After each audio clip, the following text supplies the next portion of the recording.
One of the more interesting subjects in the book of Revelation is that of the 144,000. Who are they, or what do they represent? The first thing to consider is that this number is not literal, but symbolic. 144,000 can be rendered as 12 times 12 times 1,000. In his book, The Biblical Meaning of Numbers from 1 to 40, Stephen Jones states this regarding the spiritual meaning of 12. To write 12 in Hebrew, they wrote 2 Hebrew letters, Yod-Beth. These signify the hand, or outworking, of the household in harmony under divine authority. 12 is the number of governmental perfection and divine authority. It follows 11, which is the disorder preceding this perfection. There were 12 sons of Jacob in the Old Testament and 12 apostles in the New Testament. There are 12 foundations in the New Jerusalem. It also has 12 gates and 12 angels at the gates and 12 pearls at the gates. The city is 4 square at 12,000 furlongs. The wall is 144 cubits high, which is 12 times 12. All of this is to portray the concept of divine government and order.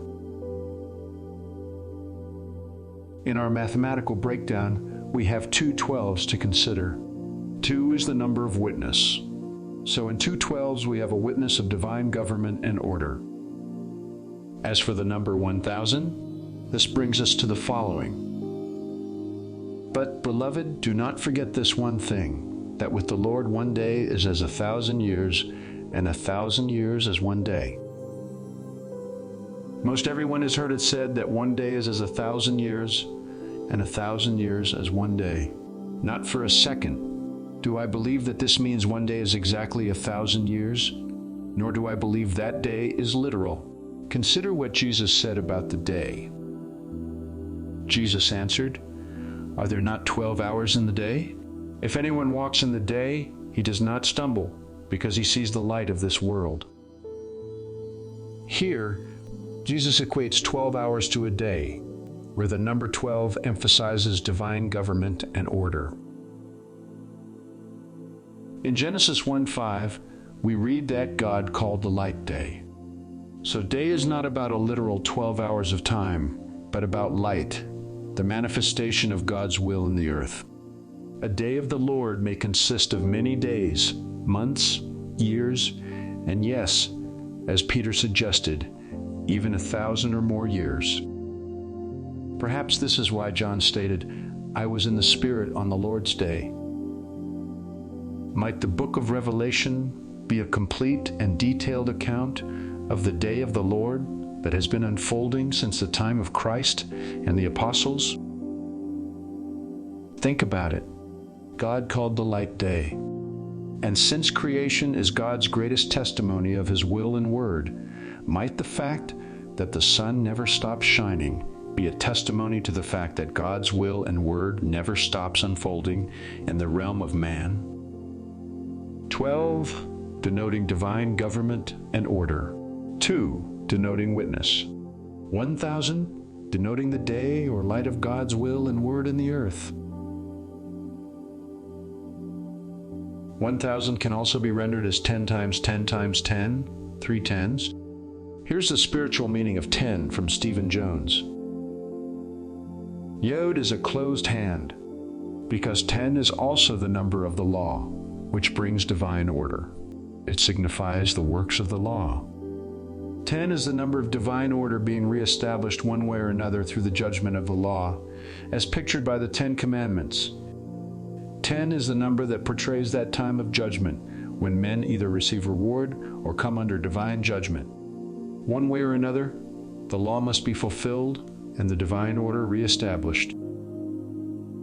Regarding the spiritual meaning of 3, Stephen Jones tells us, because the law establishes truth on the basis of 2 or 3 witnesses, the number 3 may be considered to be a complete witness. 2 witnesses are enough to establish truth, but 3 brings completeness, clarity, and shape to it. When we consider 1,000 as 3 tens, it aligns perfectly with the spiritual meaning of 12, for God's government and order are established upon the moral essence of His law. I believe this is one reason why we see 10 horns on the great red dragon and beast of Revelation, chapters 12 and 13. Once we establish the spiritual meaning of the number, 144,000, we can then discover even deeper understanding. Please consider. Then I looked, and behold, on Mount Zion stood the Lamb, and with him 144,000 who had his name and his Father's name written on their foreheads.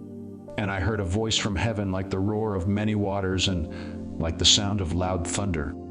The voice I heard was like the sound of harpists playing on their harps, and they were singing a new song before the throne, and before the 4 living creatures, and before the elders. No one could learn that song except the 144,000 who had been redeemed from the earth. Here we see that our number, 144,000, applies to a people who have the Lord's name and his Father's name written on their foreheads. Now note that John heard a voice from heaven like the roar of many waters and like the sound of loud thunder.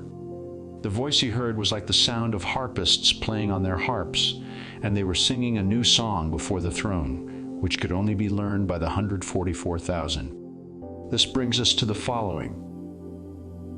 And when he had taken the scroll, the 4 living creatures and the 24 elders fell down before the Lamb, each holding a harp and golden bowls full of incense, which are the prayers of the saints. And they sang a new song, saying, "Worthy are you to take the scroll and to open its seals, for you were slain, and by your blood you ransomed people for God from every tribe and language and people and nation, and you have made them a kingdom and priests to our God, and they shall reign on the earth."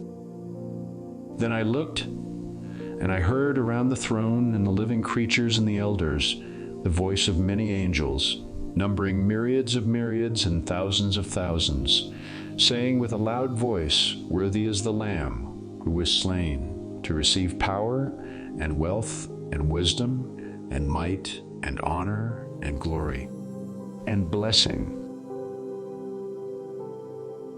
What is the new song which the 144,000 learn?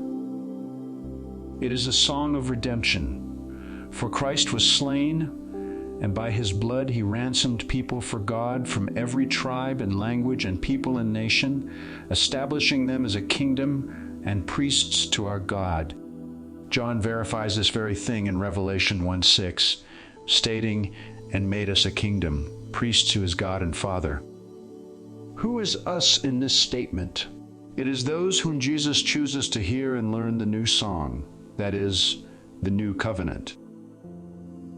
God's divine government and order flows from the unconditional love of the Father and the Son, exemplified by the Lord's death on the cross. But this same love was known through and by those the Lord chose to establish the new covenant, hence participating in the new song. This song does not consist of lyrics and musical notes on paper.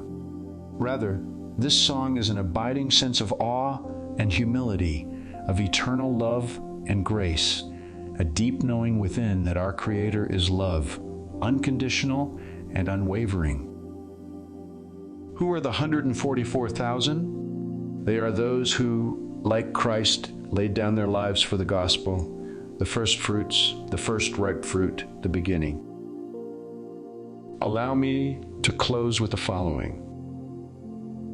Then he who sat on the throne said, "Behold, I make all things new." And he said to me, "Write, for these words are true and faithful." In our next video study, we will look further into the 144,000